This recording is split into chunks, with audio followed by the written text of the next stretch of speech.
joining us. I would love to get your reaction, and I understand if you haven't read this whole thing, as it's lengthy and it just dropped from President Trump. But he says, in regard to making a deal with Iran, he is under no pressure whatsoever to make a deal, and that time is not his adversary. And I wonder if you also believe that there should be no time limit on how long this takes, given the especially economic ramifications we're seeing here at home.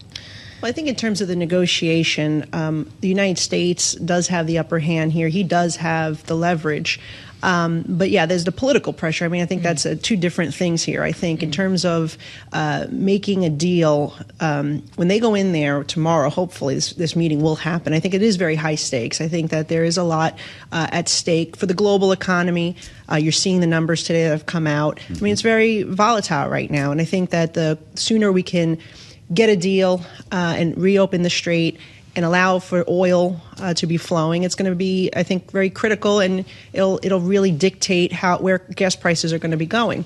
But the political reality at home, I think, is a different story, right? I think a lot of people, look, we all understand why he's doing this in terms of wanting to take a number one terrorist sponsor off the table. And I think that's critically important for the future, to make not just the Middle East, but the entire world, our military that's overseas, our embassies, here at home, making sure that we stop future terrorist attacks. And I understand that that's critically important, but I think when you look at the ground, right, like when we're here in the, we're in the district and you see gas prices increasing, that's at the end of the day, I think what a lot of constituents are paying attention to. How much is this costing me?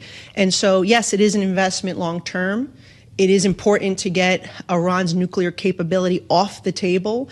It is critically important that we help cripple them economically so they can't finance Hezbollah, Hamas, the Houthis, and these terrorist bad actors. But at the end of the day, what are constituents looking at? They're looking at gas prices, and that's what they see directly affecting them. And so, you always say, like, if you prevent a terrorist attack from happening, it didn't happen. So maybe you don't get so much credit for preventing it. It's only if it does occur, then you're to blame. And I think what the president's trying to do here is important, but we also have to be realistic about what people are feeling on the ground. To that end, and it's good to see you, Congresswoman, we've got $4.04 a gallon for the national average. In your state of New York, it's $4.10, a little bit north of there. And of course, we're in the fives and in some cases sixes when you go out to California, states on the West Coast. Is this the cost of doing business then? The president has said he thought it would be even higher to think of going to war with Iran. But of course, you've got this kind of steady drip for people. If it's months like this, what will it mean for people in New York? Look, I think you notice that in those blue states, the price is higher because of some of those state policies, those state taxes that are added. What I'll say is that, look, under Joe Biden, when Russia and Ukraine broke out, and we weren't even directly involved, you saw 5 months of high gas prices, and that it hit $5. And that was the national average. Right now, it's about $1 less than that. It's only been a few weeks into this. That's why I think the negotiations tomorrow are so critically important, and we'll see what happens if there could be an extension to that ceasefire, which is obviously very fragile. Then you have the parallel issue between Lebanon and Israel, which seems to also be holding for the moment. But there's a lot at play here, and I think that the bottom line here is the sooner you can get these gas prices down, the better it is. But in comparison to where we were with Joe Biden, it's still much lower, and for a shorter period of time. But with that said, President Trump, in his first term, as well as when he first came in here, gas prices plummeted. And we got to remember that he has the ability to lower these prices if we can resolve this conflict, because he's ramped up domestic energy production. We just broke ground on a pipeline that's going to go down from the East Coast, up the East Coast, I should say, to New York, right in Hakeem Jeffries' district in Brooklyn. Chris Wright was there breaking ground the other day. So there's a lot happening in terms of energy infrastructure, energy independence, ramping up that domestic production, and that's all good. But again, this does have an impact. We need to get it under control, and I'm very hopeful in the next 48 hours we'll get a clear understanding of where we're going. Well, speaking of understanding where we're going, I'd also like to ask you about FISA, because you were just speaking to the notion that it's incredibly important to stop terrorist threats abroad and here at home, and the administration would argue that Section 702 of the Foreign Intelligence Surveillance Act is critical in that aim.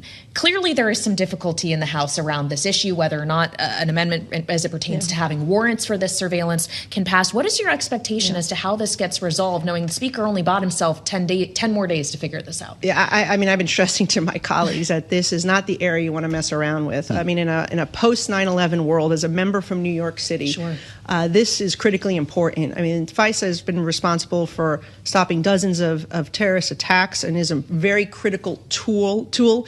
I understand some of the members that want to make sure that it's not being used inappropriately to target American citizens. There already were a number of reforms that were put in place last Congress that we addressed a lot of those changes. And that's why we got people like Jim Jordan on board and many members of the Judiciary Committee and many members of the Freedom Caucus as well. Now there's another round of reforms that the right wing want. They did add some amendments, actually. There were a lot of negotiations last week between members of the Freedom Caucus, the Speaker, and the White House, in which they added criminal penalties for the inappropriate use of FISA to spy or to leak information about an American citizen. Requiring warrants are used, so if there's communication between a foreign national and out of the United States, but they're contacting, communicating with somebody in the United States that could be an American citizen, you have to go get a warrant to then conduct any type of surveillance or data collection.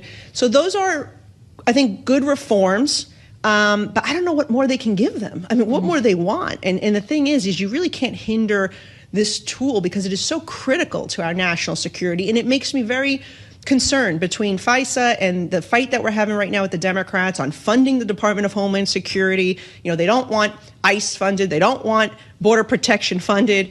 They just feel like we should have a free for all and allow people to come in the country not knowing who they are, where they are, or what their intentions are.